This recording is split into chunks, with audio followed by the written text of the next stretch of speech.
Hello दोस्तों। तो जैसे हम सब पढ़ रहे हैं सीटेट का एसएसटी पेपर 2 के लिए 6 से 8 तक के एनसीईआरटी पढ़ रहे हैं।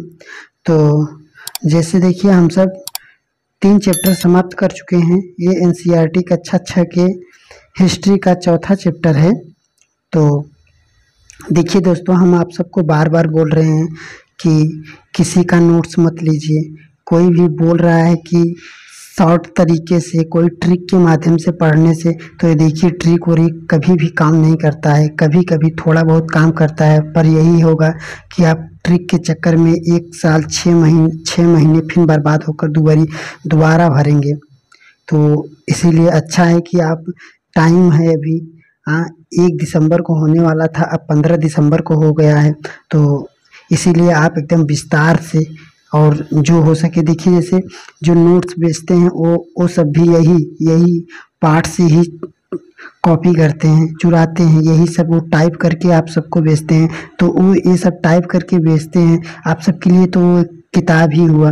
तो क्यों ना हम ये सब यही सब चैप्टर ही हम टेलीग्राम पर भेज देंगे और वहाँ पर अपना इसी को ही रीड कर लेना। तो दोस्तों एकदम प्लीज़ तो आप सब एकदम वी केयरफुल होकर, अपना किसी के बहकावे में आकर ट्रिक वगैरह के चक्कर में न पढ़कर एकदम पूरा की पूरा चैप्टर पढ़ना है।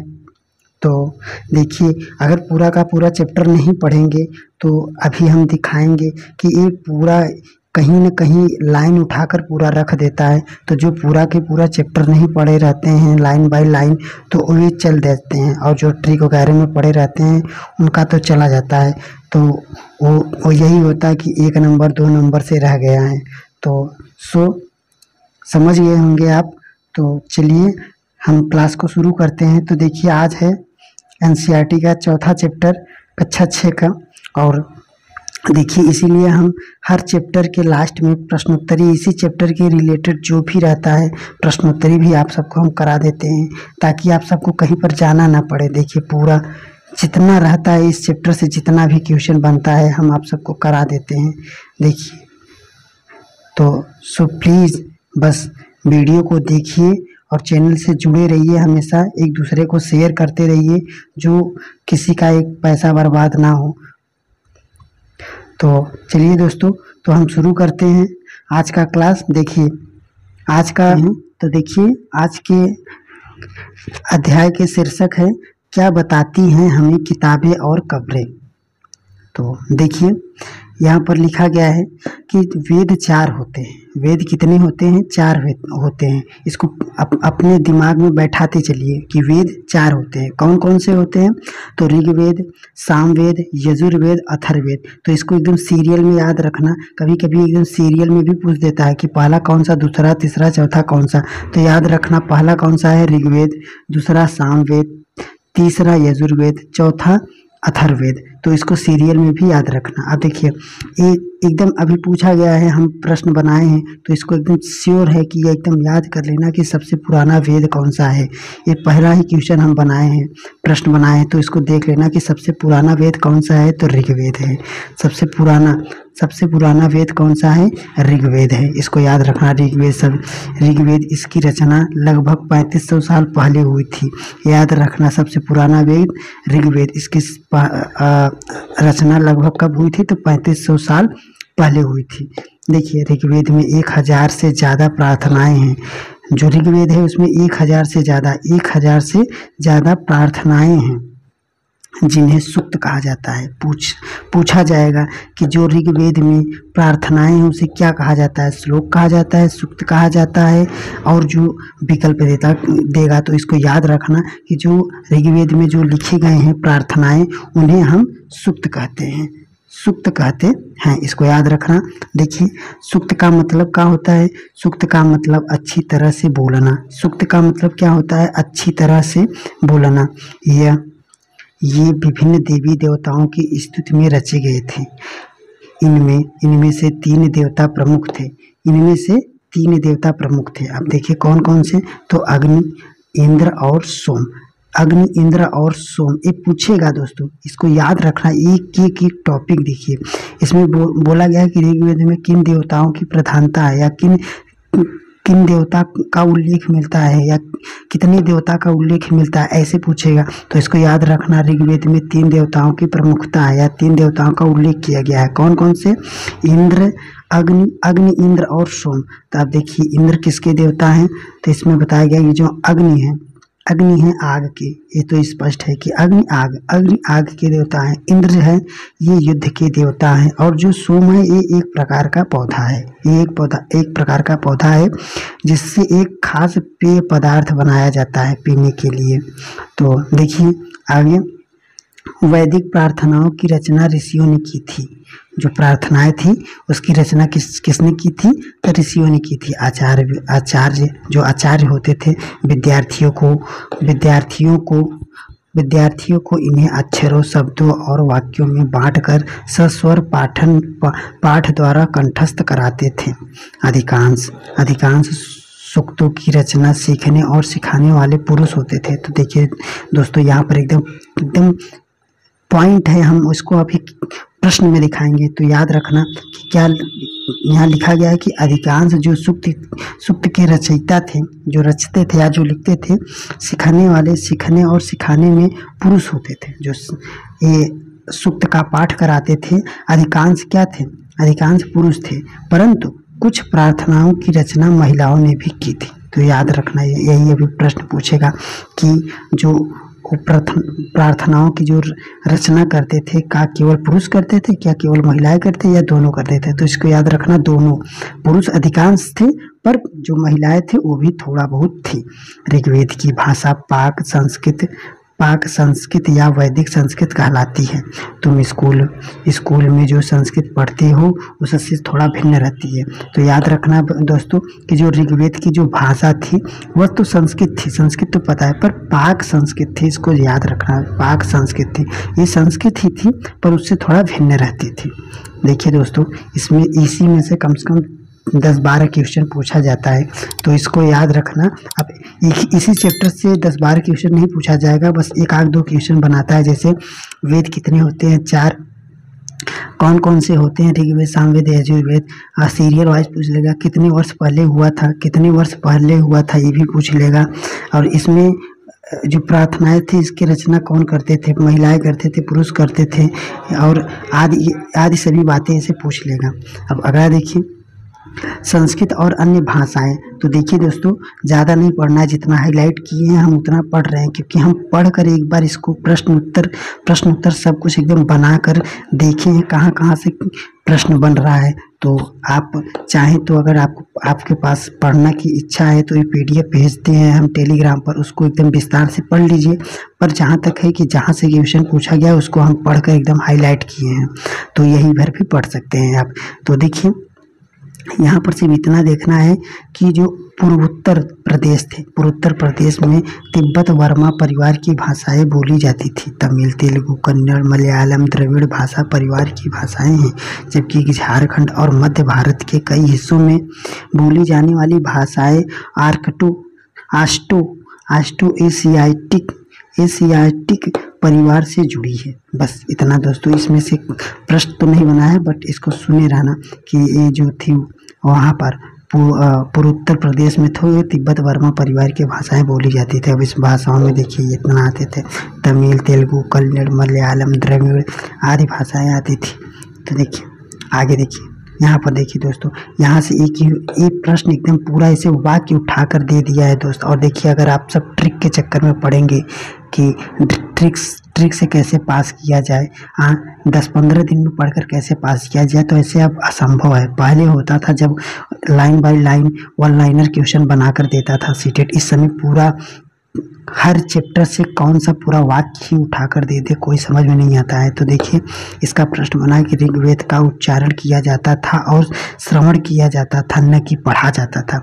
देखिए दोस्तों, ये पूरा लाइन इसे उठाकर रख दिया है प्रश्न में, पूरा का पूरा हम आपको दिखाएंगे।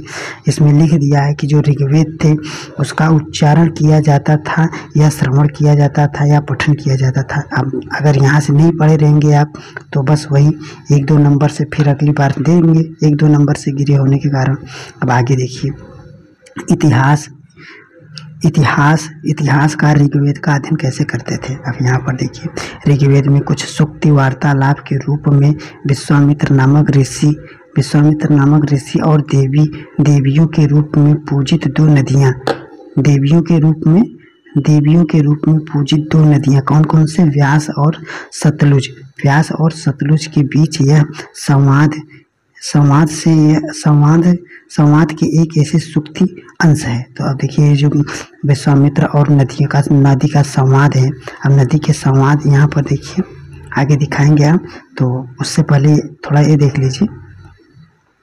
तो देखिए, पिछली कक्षा में हम सब पढ़ चुके हैं, यहाँ पर एक बार जान लीजिए, आप सबका दोहराया जा रहा है, तो इसको भूलना मत। देखिए कितना इम्पोर्टेंट है कि इस चैप्टर में भी दे दिया है। तो जैसे हम पहले ही चैप्टर या दूसरे चैप्टर में बताए थे कि ऋग्वेद पांडुलिपि का एक पन्ना। अब देखिए, जो ऋग्वेद का एक पांडुलिपि का पन्ना है, ये जो है पेज है, ये पांडुलिपि है। पांडुलिपि जैसे बताए थे कि पांडुलिपि क्यों कहा जाता है, तो ये हाथ से लिखे होने के कारण इसे पांडुलिपि कहते थे। अब पांडुलिपि किससे बनते थे, तो बताए थे कि बोर्ज वृक्ष के छाल पर लिखे गए एक पांडुलिपि। अब ये कहाँ पर पाए जाते थे, तो जैसे हम बताए गए थे, ये पांडुलिपियाँ कश्मीर में पाई गई हैं। ये जो पांडुलिपि है, ये कश्मीर में पाए जाते थे और कश्मीर में पाई गई थी। लगभग 150 वर्ष पहले ऋग्वेद को सबसे पहली बार छापने के लिए इसका उपयोग किया गया था। इसी पांडुलिपि को लेकर अंग्रेजी अनुवाद कैसे हुआ है। यह पांडुलिपि पूरे, अब देखिए पूछेगा यहाँ से कि यह जो पांडुलिपियाँ पूरे महाराष्ट्र के एक पुस्तकालय में सुरक्षित है। पूछ देगा कि पांडुलिपियाँ प्रेजेंट टाइम में कहाँ पर हैं। पूछ देगा कि जो पांडुलिपियाँ थी वह इस समय कहाँ पर हैं।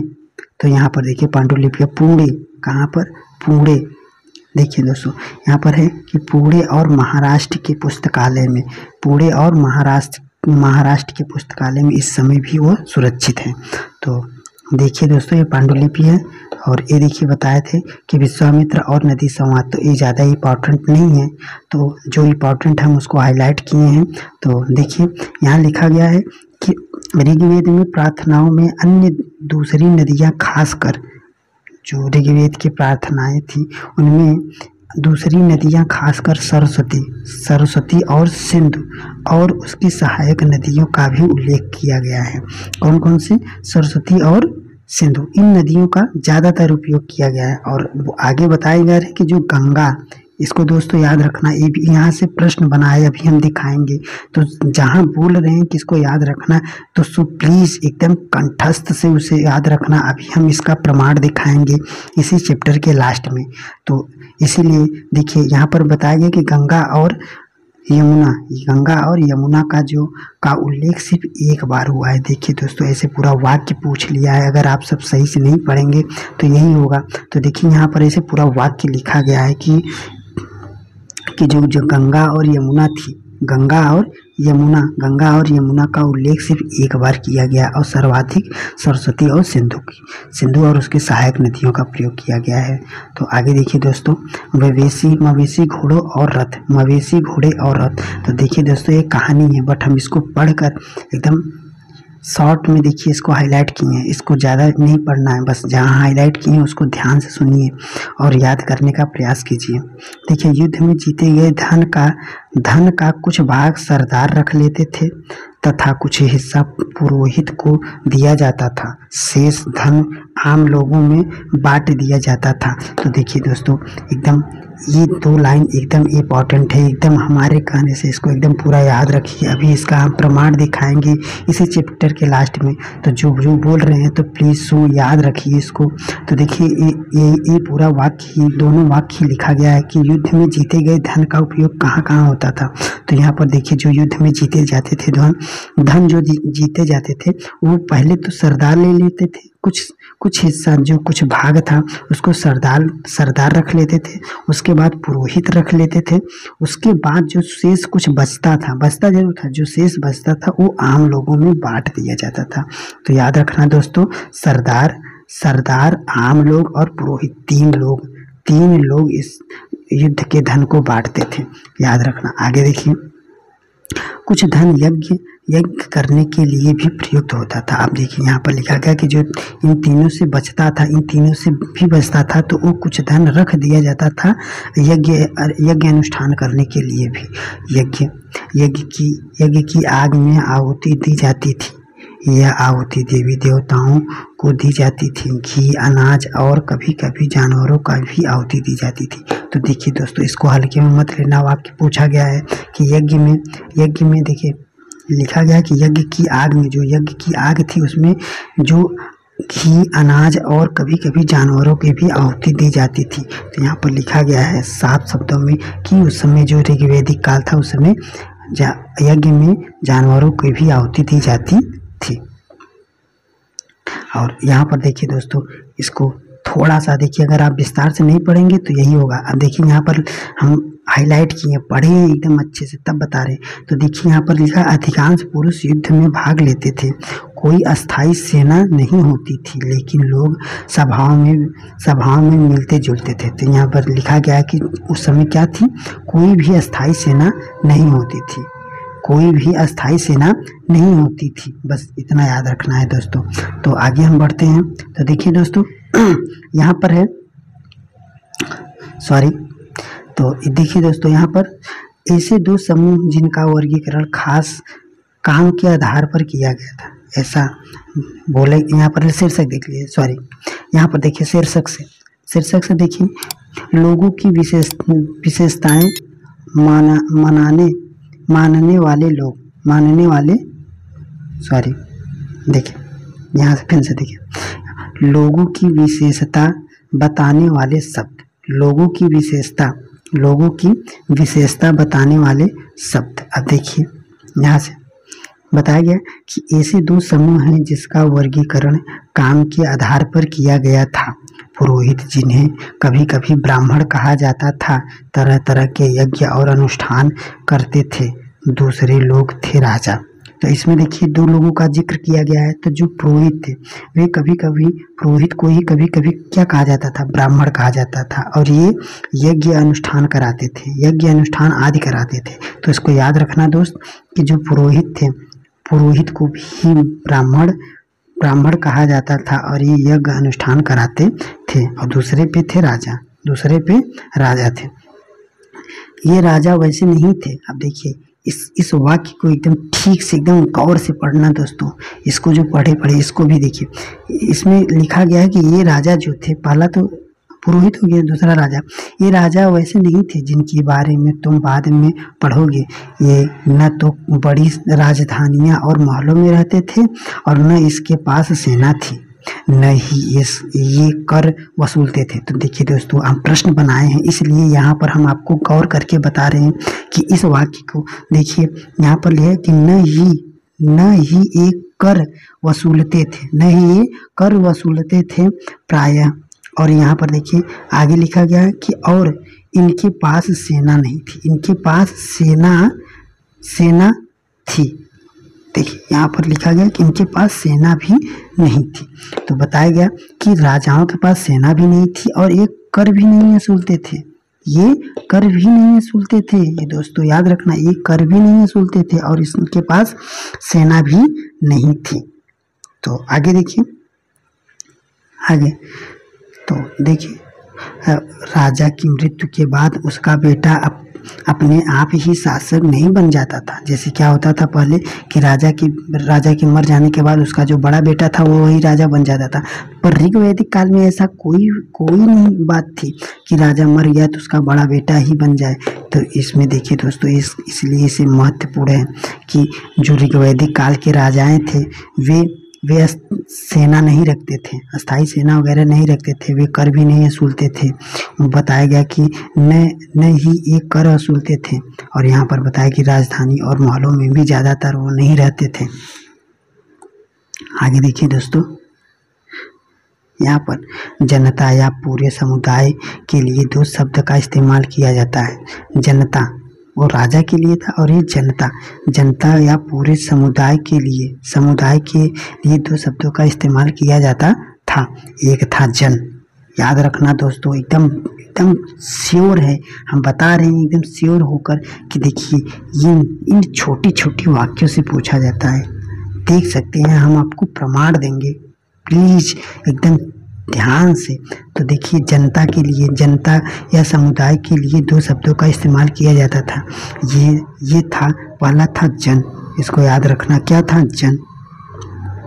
जन जिसका प्रयोग हिंदी व अन्य भाषाओं में आज भी होता है। दूसरा था विष, दूसरा था विष, जन और विष, जन और विष, पहला जन दूसरा विष, जिससे वैश्य शब्द निकला, जिससे वैश्य शब्द निकला, जन और जन विष, विष से ही वैश्य शब्द निकला।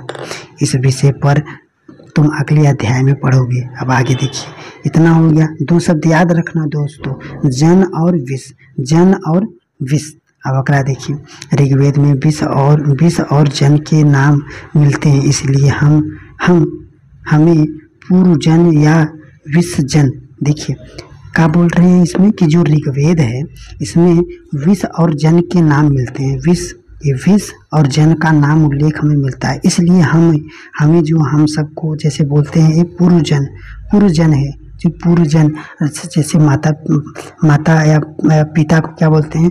पूर्वजन या पूर्वजन है, तो इसको बोलते हैं, देखिए पूर्व, देखिए इसको बोलते हैं पूर्व और जन, पूर्वजन।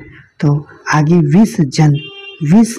विष जन या भारत जन या विष, देखिए विष यदु जन। तो देखिए दोस्तों, देखिए एकदम ठीक से इसको देख लीजिए, ये तीनों वाक्य प्रश्न में पूछे जाते हैं। बोला जाता है कि पूर्वजन विष या विषजन, पूर्वजन को ही विष बोलते हैं, पूर्वजन को ही विष बोलते हैं। और देखिए भारत जन, विष यदुजन। तो इन वाक्यों को याद रखना दोस्तों, अभी हम इसी के रिलेटेड प्रश्न दिखाएंगे आपको, तो इतने वाक्यों को याद रखना कि पूर्वजन, विषजन और क्या है कि यदुजन, इसको याद रखना। विष जैसे कई उल्लेख मिलते हैं।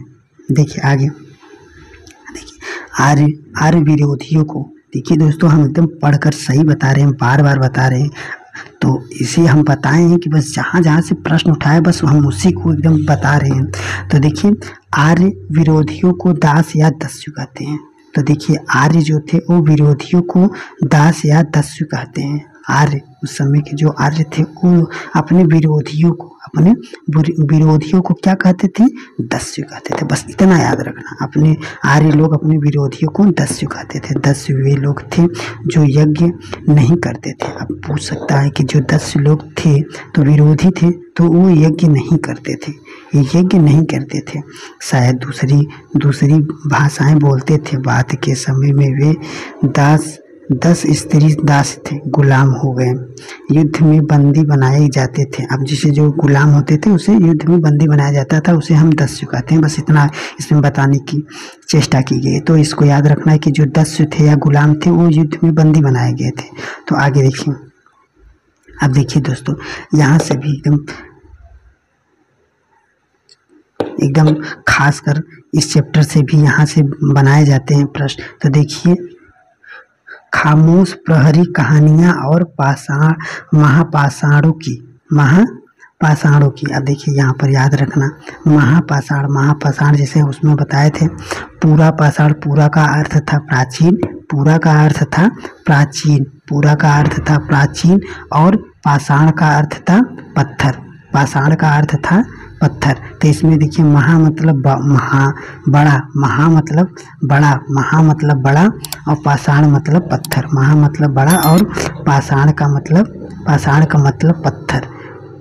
पत्थर दोस्तों। तो इसको याद रखना, महापाषाण जो बड़े बड़े पत्थर होते थे। तो देखिए इसमें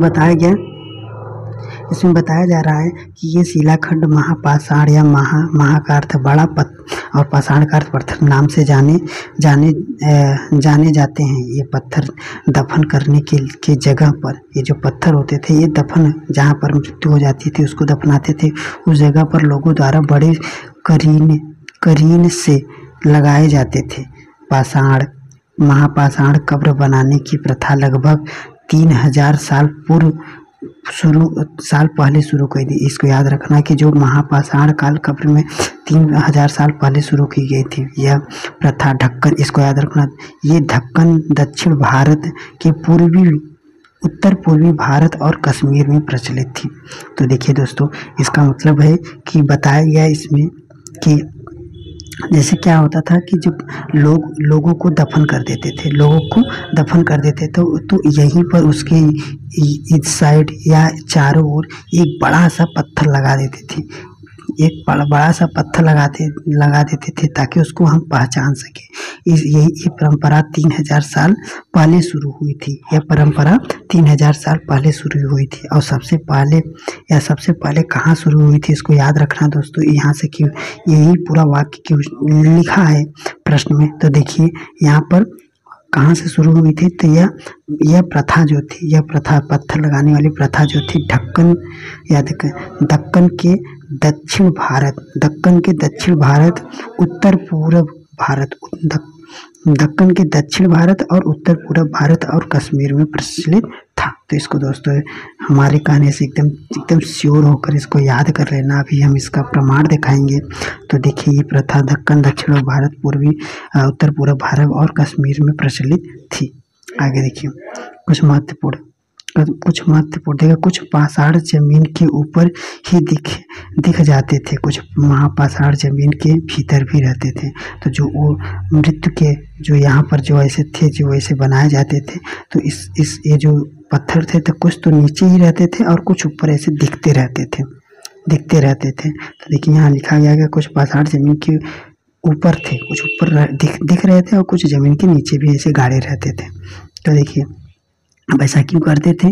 कई बार पुरातत्वविदों को गोलाकार सजाए गए पत्थर मिले हैं, कई बार अकेले खड़ा हुआ पत्थर मिलता है। ये ही एकमात्र प्रमाण है जो जमीन के नीचे कब्रों को दर्शाता है। तो देखिए दोस्तों, यही कब्रें हैं जैसे हम बता रहे थे।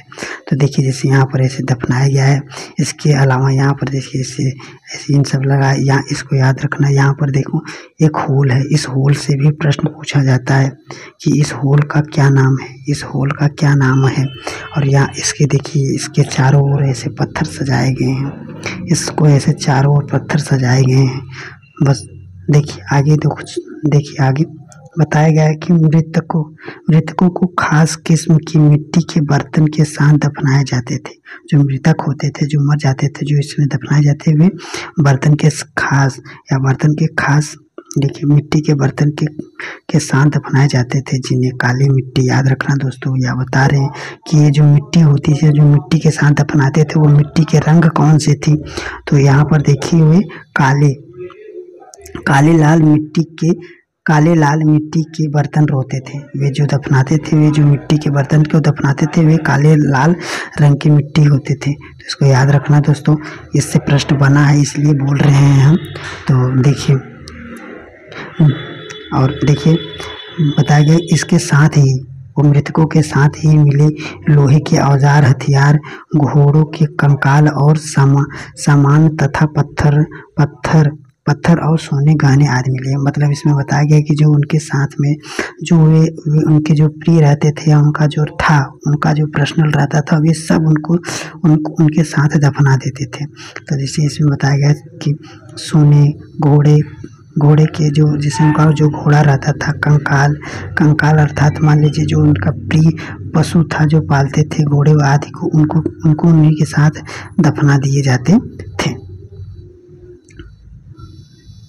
देखिए यहाँ पर लिखा गया कि हड़प्पा के शहरों में लोहों का प्रयोग होता था। हड़प्पा के जो शहर था उसमें लोहों का प्रयोग होता था। इसमें लिया गया क्या होता था, तो इसमें बताया गया जैसे हम सब बताएं कि नहीं होता था। तो आगे देखिए दोस्तों, यहाँ पर देखिए कुछ पुरातत्वविदों ने खोजा है। तो देखिए महापाषाण कब्र में मिले लोहे के समान, अब वही कब्र में जो कब्र देखा है उसी में देखिए मिला है। एक कटार है ना, कुल्हाड़ी है। और देखिए घोड़ों के समान एक नीचे बाईं तरफ देखिए, यहाँ पर घोड़ों के लिए समान नीचे या बाईं तरफ देखिए कटार है। ये देखिए हड्डियों का अवशेष वगैरह ये सब जो है ये मिला है। तो आगे देखिए दोस्तों, पुरातत्वविदों, लोगों की सामाजिक असमानताओं के बारे में पता करना, जैसे कोई असमानता थी, समान क्या थी क्या नहीं थी, इसके बारे में देखिए पढ़ना है। तो पुरातत्वविदों ने, तो देखिए यहाँ से जो कंकाल के साथ पाई गई चीजें मरे हुए व्यक्ति की ही होगी। कभी कभी ये जैसे उनके कब्र में पाया गया तो ये दर्शाता है कि हाँ उन्हीं की होगी तभी, नहीं तो दूसरों को क्यों ऐसा करते हैं या दूसरों के लिए क्यों ऐसा करते हैं। तो देखिए कभी कभी कब्र की तुलना में दूसरी कब्र में ज़्यादा चीज़ मिलती हैं। तो इसका कहने का मतलब है जो कब्र होते थे तो किसी कब्र में कुछ ज़्यादा वस्तुएं रहती थी, किसी कब्र में कुछ ही वस्तुएं रहती थी। तो इससे यह दर्शाता है कि आगे देखिए बताएगा कि जो गरीब रहते थे तो उनका जो थोड़ा सामान रहता था तो उनको उन सामानों के साथ उसको दफना देते थे, और जो अमीर वगैरह रहते थे उनके पास कुछ ज़्यादा वस्तुएं होती थी तो वे जितनी वस्तुएं उनके पास रहती थी वो तो उन वस्तुओं के साथ उन्हें दफना दिया जाता था। तो आगे देखिए ब्रह्मगिरी को देखिए यहाँ एक व्यक्ति की कब्र में, वहाँ पर कहाँ पर बताया गया, वहाँ पर जो ऋग्वैदिक काल में थे वहाँ पर एक व्यक्ति की कब्र में 33 सोने के मनके और शंख पाए गए हैं। तो इसको याद रखना दोस्तों, कितने 33 सोने के मनके और शंख।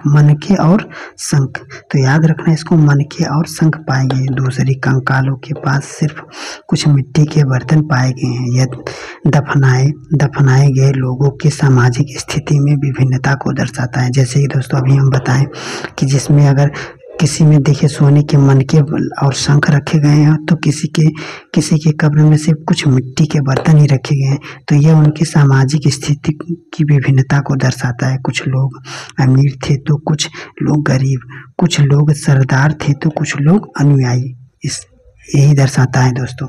तो आगे देखिए, क्या कुछ कब्रगाहें खास परिवार के लिए थी। तो देखिए दोस्तों ये कहानी है, इस कहानी में बस इतना है कि वो जो होल था, वो जो होल का नाम हम दिखाएं, देखिए इसको क्या बोलते थे, पोर्ट होल। देखिए दोस्तों इसको याद रखना है, पोर्ट होल, क्योंकि इसी शब्द को बिगाड़ कर दूसरा नाम रखकर आपसे पूछेगा। तो अभी हम प्रश्न बनाए हैं इसी के रिलेटेड, तो आपको दिखाएंगे। तो देखिए का अर्थ था, इसको पोर्ट होल कहते हैं, याद रखना। अब कौन से, देखिए यहाँ पर हम दिखा दे रहे हैं इसको, यही होल जो था, यही जो होल था, ये छोटा सा होल है, इसी होल को हम क्या करते हैं, पोर्ट होल कहते हैं, इसको याद रखना। रास्ते, देखिए ये या बोल रहे हैं कि ये पोर्ट होल के रास्ते कब्रों में लाकर दफनाया जाता था। ऐसी स्थान पर गोलाकार लगाए गए पत्थर या चट्टानें चिन्ह का काम करते थे, जहां लोग आवश्यकता अनुसार शवों को दफनाने का दोबारा आ सकते थे। तो बताएंगे दोस्तों कि यहाँ पर देखिए जो होल रहता था तो यहाँ दफना दी, तो कुछ समय बाद मान लीजिए इसी परिवार में कोई और की मृत्यु हो गई तो इसी होल के रास्ते आकर यहीं पर फिर उसको दफना देते थे। यही कार्य था इस होल का। तो आगे देखिए दोस्तों, इनाम गाँव। देखिए दोस्तों इनाम गांव, तो यहाँ से भी देखिए जो दोस्तों क्वेश्चन बनता है, तो देखिए इसको भी एकदम ध्यान से पढ़ना।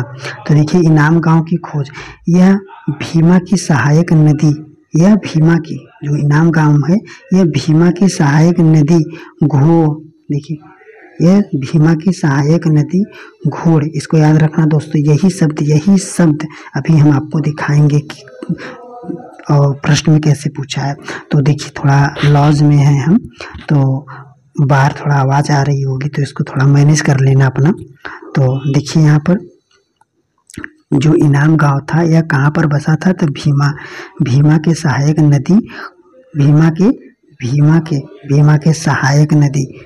सहायक नदी घोड़ के किनारे एक जगह पर, याद रखना दोस्तों। अभी जस्ट यही दिखाएंगे, यही शब्द। यह इस शहर पर 36 से इस किस शहर, इस इनाम गांव शहर में 36,000 से 3600 से 2700 सॉरी दोस्तों 3600 से 2700 साल पहले लोग रहते थे। यहाँ वयस्क लोगों को प्रायः गड्ढे में सीधा लिटाकर दफनाया जाता था। तो याद रखना दोस्तों, ऐसे पूछेगा, ये वाक्य ही पूछेगा दोस्तों कि कहाँ के लोगों को या कहाँ के देश या किस जगह के लोगों को सीधे, यहाँ पर देखिए, यहाँ पर सीधे लिटा कर दफनाया जाता था। ऐसे वाक्य पूछेगा कि किस या कहाँ या किस जगह के लोगों को सीधे लिटा कर दफनाया जाता था और उनका सिर उत्तर की ओर। देखिए दोस्तों, पूछेगा कि उनका सिर उत्तर की ओर, कई बार उन्हें घर के अंदर ही दफना दिया जाता था। ऐसे बर्तन जिसमें शायद खाना और पानी को दफनाए कर शव के पास रख दिए जाते थे। तो याद रखना दोस्तों, जो इनाम गांव था, यहाँ पर जो शव थे ये सीधे ऐसे लिटाए जाते थे, सीधा करके लिटा दिया जाता था और उसका जो सर था वो उत्तर की ओर रहता था। तो इस 2 पॉइंट को याद रखना दोस्तों कि इनाम गांव की क्या विशेषता थी कि उस कब्र में जो शव थे उसको सीधे लिटाकर और उसका जो सर था उसको उत्तर की तरफ कर दिया जाता था। और देखिए आगे, दफना कर शव के पास रख दिया जाता था। जो उनके वस्तु रहते थे, तो प्रथा थी उस समय कि जो उनका वस्तु था उसको उनके पास रख दिया जाता था। एक आदमी को 5 कमरे वाले मकानों के आंगन में 4 पैरों वाले मिट्टी के एक बड़े से संदूक में दफनाया गया था। बस्ती के बीच में बसा था। देखिए दोस्तों, यहाँ पर बताया गया कि जो यहाँ पर देखिए कई बार उन्हें, यहाँ पर देखिए थोड़ा पॉइंट हम छोड़ दिए पर ये इम्पोर्टेंट है इसीलिए हम फिर दोबारा पढ़ रहे हैं।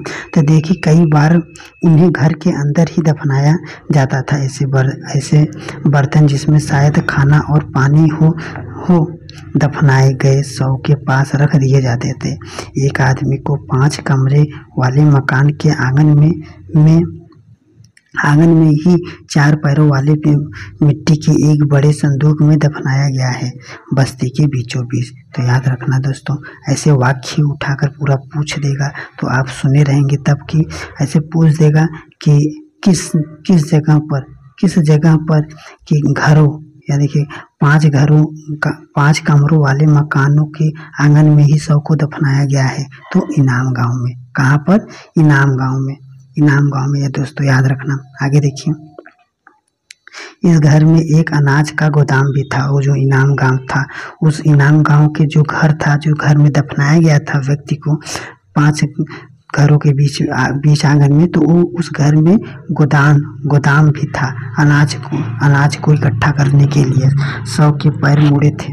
तो याद रखना दोस्तों, यहाँ पर देखिए पॉइंट है कि कहाँ, यहाँ पर देखिए शव के पैर को मुड़े हुए था। वो शव का पैर क्या था? मुड़ा हुआ था। शव का पैर मुड़ा हुआ था। आगे देखिए, आगे तो देखिए क्या बताते हैं हमें कंकालों के अध्ययन। तो देखिए दोस्तों, यहाँ पर तो देखिए इम्पोर्टेंट है दोस्तों, तो इसको थोड़ा हम सब जल्दी पढ़ते हैं। छोटे आकार के आधार पर एक बच्चे के कंकाल को आसानी से पहचाना जा सकता था, लेकिन एक बच्चे और बच्ची के कंकाल के बीच कोई बड़ा फर्क नहीं था। क्या हम यह पता लगा सकते हैं कि कंकाल किसी पुरुष का था या स्त्री का?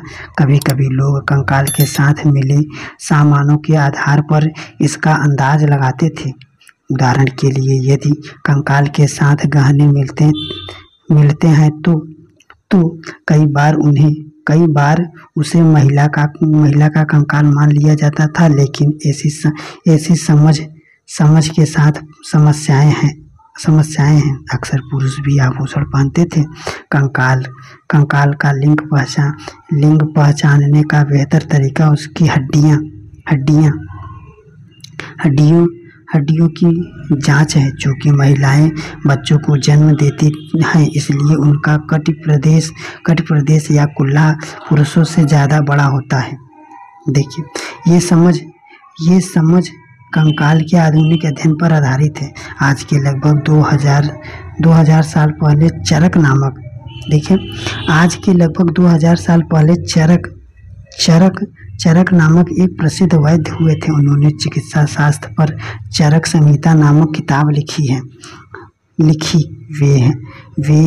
वे कहते हैं कि मनुष्य के शरीर में 360 हड्डियां होती हैं। यह आधुनिक शरीर रचना विज्ञान की 206 हड्डियों से काफ़ी ज़्यादा है। संभवतः चरक ने अपनी गिनती में दांत में हड्डियों के जोड़ और कार्टिलेज को जोड़कर एक संख्या बनाई थी। तो देखिए दोस्तों, इस वाक्य में पूरा बस यही बताया गया कि जो कब्र थी उस कब्र में स्त्रियां और पुरुष दोनों, बच्चे और लड़के दोनों लोग दफनाए जाते थे। तो जो पुरातत्वविदों ने खोजा तो उसका पहचान नहीं कर पाए। बहुत लोग तर्क देते हैं कि स्त्रियां आभूषण पहनती है। यदि आभूषण वगैरह निकला तो वो स्त्री का शव है, और अगर आभूषण नहीं निकला तो वो पुरुष का जो अस्थियां या जो हड्डियां बचती हैं वो पुरुष का अस्थियां।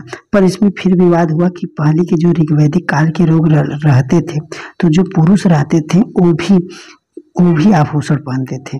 तो अब कैसे पता चला कि वो भी आभूषण पहनते हैं? अब कैसे पता चलेगा कि ये स्त्री की है या पुरुष की है? तो इसके लिए एक लोग तर्क दिए या तर्क दिया गया कि इससे ऐसे समझा जा सकता है कि देखिए जो स्त्रियां थी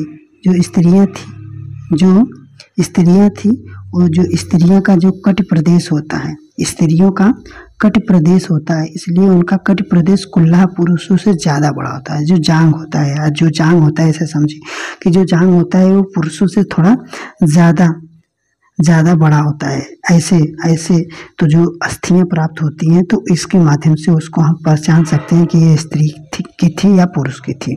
और इसमें बताया गया है कि जो एक चरक ऋषि थे, और चरक ऋषि के देखिए कभी कभी पूछ देता है उनकी किताब का क्या नाम है, तो चरक संहिता। उनकी किताब का नाम है चरक संहिता। तो इसको याद रखना, उनकी किताब का नाम है चरक संहिता। चरक ऋषि थे, वो चिकित्सक थे। ये पूछा गया है, अभी बताएंगे कि वे चिकित्सक थे। और उन्होंने कितना हड्डी बताया था? तो उन्होंने बताया था कि जो मनुष्य के शरीर में हड्डियां होती हैं वो 3 से 60 होती हैं, जबकि वैज्ञानिक बताते हैं या जो इस समय है वो बताते हैं सब लोग कि 206 हड्डियां सिर्फ होती हैं। जैसे सबको पता है कि सिर्फ 206 हड्डियां, पर चरक ने बताया कि 360 हड्डियां होती हैं, जो बहुत ज़्यादा बता दिए थे। तो इसमें इमेजिंग किया गया कि वे दांत अस्थियों के भी जोड़ लिए थे। तो आगे देखिए इनाम गांव के लोग काम धंधे।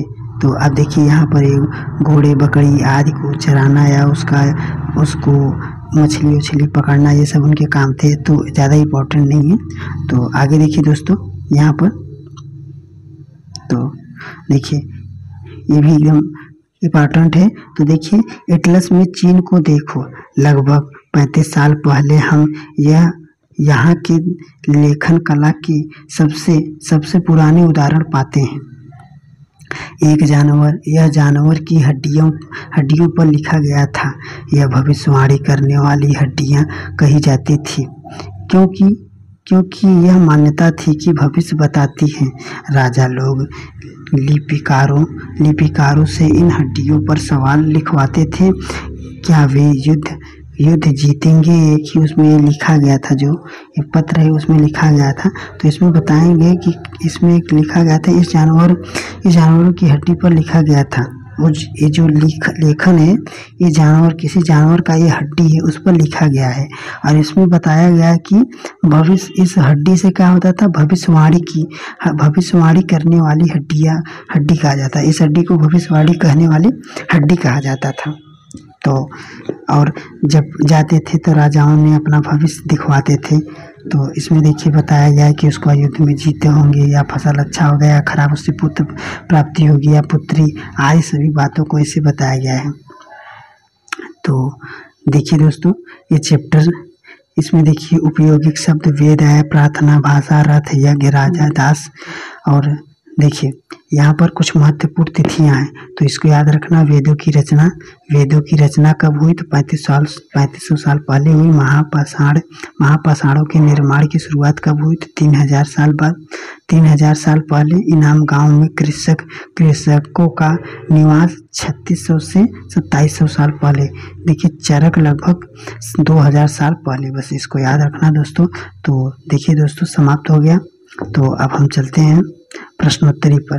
तो देखिए पहला प्रश्न, अगर आप ध्यान से पढ़े रहेंगे तो इस क्वेश्चन को करेंगे।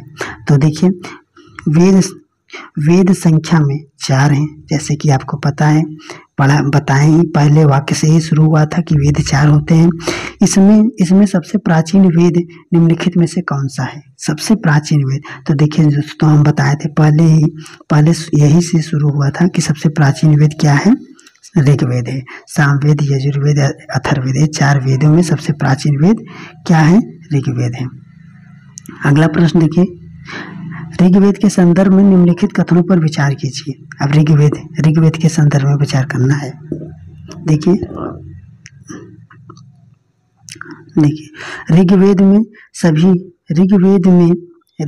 सभी सूक्तियों की रचना पुरुषों द्वारा की जाती थी। याद रखना दोस्तों, बताए थे कि जो ऋग्वेद था, वे उसके जो सूक्ति थे, प्रार्थनाएं थे, उसके रचना जो थे वो पुरुष के द्वारा की जाती थी।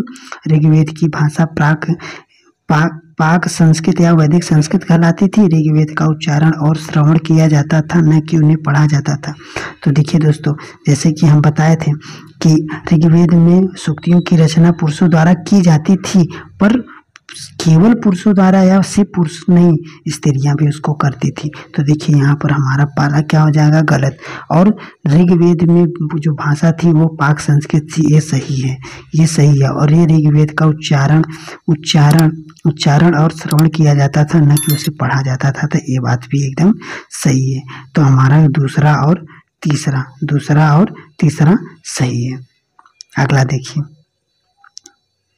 अगला क्वेश्चन, ऋग्वेद में निम्नलिखित में से किन नदियों का उल्लेख सबसे कम हुआ है? देखिए दोस्तों, हम हाईलाइट करके बताए थे एकदम ध्यान से कि इसको पढ़ लो, इसे से बना है। तो इसमें लिखा गया कि ऋग्वेद में किन नदियों का सबसे कम उल्लेख, सबसे कम क्या था? गंगा और यमुना। गंगा और यमुना का सबसे कम उल्लेख है। गंगा और यमुना का सबसे कम उल्लेख है। बस याद रखना दोस्तों, हो सके यहाँ पर शायद विकल्प नहीं हुआ, तो यहाँ याद रखना, हम बताए थे कि सबसे कम गंगा और यमुना इन दोनों नदियों का सबसे कम उल्लेख मिलता है। और सबसे ज़्यादा कौन सी थी? सरस्वती और सिंधु। सबसे ज़्यादा सरस्वती और सिंधु और उसके सहायक नदियाँ थी। आगे देखिए दोस्तों, ऋग्वेदिक युद्ध के संदर्भ में निम्नलिखित कथनों में से कौन सा कथन सही नहीं है? याद रखिए, जो ऋग्वेदिक काल में जो युद्ध होते थे, उसके विशेषता में कौन सी विशेषता सही नहीं है? तो ऋग्वेद काल में मवेशियों के लिए युद्ध होता था। तो ये बात सही है दोस्तों, उसमें मवेशियों के लिए युद्ध होता था, मवेशियों के लिए भी युद्ध होता था। तो और बोलिए, और देखिए आगे, लड़ाइयाँ जमीन के लिए भी होती थी। ये बात भी सही है। युद्ध में जीता गया धन केवल सरदारों और पुरोहितों में बांटा जाता था। तो देखिए दोस्तों, हम बताए थे कि युद्ध में जीते गए धन को सरदार, पुरोहित, आम लोग, उसके बाद यज्ञ में भी दिया जाता था। तो ये बात गलत है। चौथा देखिए, इस काल में युद्ध के लिए कोई अस्थायी सेना नहीं थी। तो ये बात सही है। बताए थे कि इसमें कोई अस्थायी सेना, राजा वगैरह नहीं रहते थे। तो 1, 2, 3 ये तीनों हमारा सही है। और सी ऑप्शन ये गलत है। तो याद रखना दोस्तों, ये पूछा ही है कि कौन सा सही नहीं है, तो ये हमारा सही नहीं है और ये हमारा तीनों सही है। अगला देखिए, अगला क्या है कि ऋग्वेद काल में काम के आधार पर वर्गीकृत 2 समूहों पुरोहित व राजा के संदर्भ में निम्नलिखित कथन को विचार किए। देखिए हम बताए थे दोस्तों कि जो 2 समूह पुरोहित और राजा, पुरोहित और राजा के संदर्भ में। तो देखिए, पुरोहित जिन्हें कभी कभी ब्राह्मण कहा जाता था, तरह तरह के यज्ञ और अनुष्ठान कराते थे। तो ये बात तो एकदम सही है, जो पुरोहित लोग थे उन्हीं को हम कभी ब्राह्मण कहते थे और यही ब्राह्मण लोग हमें यज्ञ और अनुष्ठान कराते थे। और दूसरा क्या था, राजा के संदर्भ में, तो राजा महलों में रहते थे और शासन के लिए कर वसूलते थे। ये बात गलत है दोस्तों, जैसे कि हम बताए थे वे कर नहीं वसूलते थे, वे कर नहीं वसूलते थे। तो इसमें सिर्फ और सिर्फ पहला ऑप्शन सही होगा, इसमें सिर्फ और सिर्फ पहला ऑप्शन आपका सही रहेगा। अगला देखिए दोस्तों, आर्य लोग अपने विरोधियों को निम्नलिखित विकल्पों में से क्या कहते थे। जो आर्य लोग थे, जो उनके विरोधी थे, उन अपने विरोधियों को क्या कहते थे। तो देखिए दोस्तों, हम भी बताए थे एकदम स्पष्ट रूप से। तो इसको आर्य लोग अपने विरोधियों को क्या कहते थे, तो दस्यु कहते थे। क्या कहते थे, तो दस्यु कहते थे। आगे देखिए, जिस युग में उपमहाद्वीप के उत्तर पश्चिम में ऋग्वेद की रचना हो रही थी, उसी समय कुछ अन्य जगहों पर महापाषाणिक कब्रें बनाने की प्रथा का विकास हो रहा था। महापाषाणिक कब्रों की प्रथा के संदर्भ में निम्नलिखित कथनों पर विचार कीजिए। और जो महापाषाणिक कब्र थे, जो कब्र के ऐसे दोनों तरफ पाषाण या पत्थर लगाए गए थे, उसी के संदर्भ में बताना है। तो देखिए, ये प्रथा केवल दक्कन और दक्षिण भारत में प्रचलित थी, तो गलत है। ये दक्कन दक्षिण भारत और कश्मीर में भी था, तो ये बात तो गलत हो गया। पहला बात ये गलत हो गया। और दूसरा देखिए क्या है कि कुछ महापाषाण जमीन के भीतर होते थे, कुछ जमीन के ऊपर ही दिख जाते थे, तो ये बात सही है। तो दोस्तों देखिए, बताए थे कि इसमें क्या होगा, दूसरा सही है पर पहला गलत है, दूसरा सही है पर पहला गलत है। तो आगे देखिए, इसमें ये हमारा भी सही हो गया कि केवल दूसरा सही है। अगला देखिए, निम्नलिखित में से कौन से चिन्ह जमीन के भीतर की महापाषाणिक कब्रों को दर्शाते हैं। तो देखिए, जो कब्र होता था तो कौन से पाषाणिक कब्र को दर्शाते हैं, तो गोलाकार सजाए हुए पत्थर, तो ये जो गोलाकार बनाए गए थे उसको दर्शाते हैं। अकेला खड़ा हुआ पत्थर सही है। पत्थरों के बनने चबूतरे, तो देखिए चबूतरे नहीं बने रहते थे उसमें, कब्रों के बगल ऐसे सजाए गए थे गोलेकार में। ये तो देखें आप, अकेले खड़ा भी पत्थर था, कब्र के बगल में एक बड़ा सा खड़ा पत्थर था, पर चबूतरे नहीं बनाए गए थे। तो इसमें देखिए हमारा ए और दो सही है, ए और दो दोनों सही है, पर तीसरा गलत है। तो अगला देखिए दोस्तों, अगला है सभी महापाषाणिक कब्रों में कुछ समानताएं हैं। सामान्यतः मृतकों को खास किस्म के मिट्टी के बर्तनों के साथ दफनाया जाता था। इन्हीं बर्तनों को निम्नलिखित में से किस नाम से जाना जाता था। तो बताए थे दोस्तों, देखिए हम एकदम हाईलाइट करके कि काले लाल मिट्टी बर्तन कहा जाता था। उस समय के जो बर्तन थे, काले और लाल मिट्टी के बर्तन कहे जाते थे। अगला देखिए दोस्तों, इसमें बताया गया कि महापाषाणिक कब्रों के संदर्भ में निम्नलिखित कथनों में से कौन सा कथन सही है, नहीं है। महापाषाणिक कब्रों के अंदर कौन सा सही नहीं है। तो देखिए, इसमें पहला है, महापाषाणिक कब्रों से प्राप्त चीजें दफनाए गए लोगों की सामाजिक स्थिति में विभिन्नता को दर्शाता है। जैसे हम बताएं, ये बात सही है। बताए थे कि जिसमें किसी की कब्र में कम वस्तुएं, किसी की कब्र में ज़्यादा वस्तुएं होता था, इसकी इनकी सामाजिक स्थिति को दर्शाता है, ये सही है। तो कुछ महापाषाणिक कब्रों से एक ही परिवार में कई लोगों की कंकाल मिली है, ये बात भी सही है। देखिए, कब्रों पर गोलाकार चट्टाने या खड़ी चट्टाने रखकर चिन्ह बनाए जाते थे, ताकि लोग आवश्यकता अनुसार शव को दोबारा दफना सके, तो ये बात भी सही है। तो चौथा देखिए क्या है कि बता रहे हैं, कब्रों में दोबारा जाने के लिए एक रास्ते होते थे जिसे हम डेथ होल कहते थे। देखिए दोस्तों, यही पकड़ा गया। हम बताए थे इसको डेथ होल नहीं, पोर्ट होल कहते थे। तो देखिए दोस्तों, ऐसे शब्द परिवर्तन करके बताया गया है, शब्द बस परिवर्तन कर दिया है। यहाँ पोर्ट होल था, यहाँ पर डेथ होल बोल दिया है। तो अगर आप सही से नहीं पढ़े रहेंगे, बस कंफ्यूज होकर उसको गलत करके आ जाएंगे, तो इसका क्या हो गया, यही सही हो गया कि पूछा है कि कौन सा सही नहीं है। यहाँ पर देखिए, पूछा है कि कौन सा सही नहीं है, तो यही हो गया हमारा सही नहीं है, यही हमारा सही नहीं है। अगला देखिए, इनाम गांव एक आरंभिक गांव था जहां 3600 से 2700 पूर्व लोग रहते थे। इनाम गांव निम्नलिखित में से किन नदी के किनारे था? देखिए दोस्तों, हम एकदम हाईलाइट करके बताए थे, जो चीज़ बताए थे एकदम वो वही एकदम पूरा प्रश्न पूछा गया है। तो देखिए, वो घोड़ नदी के किनारे था, भीमा नदी के किनारे से घोड़ नदी के जगह पर रहता था। आगे देखिए दोस्तों, आगे चरक संहिता निम्नलिखित में से किससे संबंधित है? जो चरक संहिता थे वे चिकित्सक थे, बताए थे, उन्होंने ही 360 हड्डी का जिक्र किया था और उनकी एक किताब थी चरक संहिता नामक। तो इसको याद रखना दोस्तों। अगला देखिए, निम्नलिखित में से कौन से शब्द ऋग्वेद में मिलते हैं? तो अब जैसे दोस्तों हम बताए थे, इसको याद रखना। तो देखिए, कौन कौन से शब्द मिलते हैं? विष, पूर्व जन विष, भारत जन विष, भारत जन विष, यदु जन विष, ये सभी वर्ड, ये सभी शब्द मिलते थे, ये सभी शब्द मिले थे, हम बताए भी थे आपको। तो यहाँ डी सही हो जाएगा, ए 1 2 3 तीनों सही है। तो देखिए दोस्तों, समाप्त हो गया।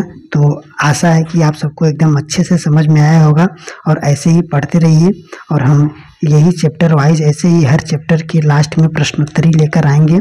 तो प्लीज़ चैनल से जुड़े रहिए और ज़्यादा से ज़्यादा शेयर करिए ताकि और सबका भी भला हो सके, और चैनल को सब्सक्राइब कर लीजिए ताकि एकदम अच्छे से पढ़ते रहिए और किसी के नोट्स वगैरह के या ट्रिक वगैरह के चक्कर में मत पड़िए दोस्तों, नहीं तो यही होगा कि 2 से 3 बार आपको देना पड़ेगा। यही इसलिए देख लीजिए, पहले जो थे, पहले ट्रिक वगैरह भी काम करता था, 10-15 दिन में तैयारी करके पास हो जाते थे लोग, पर इस समय एकदम NCERT बेस से एकदम लाइन बाय लाइन पूछ रहा है। तो आशा है कि आपको अच्छा लगा होगा। अगर अच्छा लगा होगा तो किसी दूसरे को भी शेयर करें, उसका भी भला करें। चलिए, तब तक मिलते हैं अगले वीडियो में।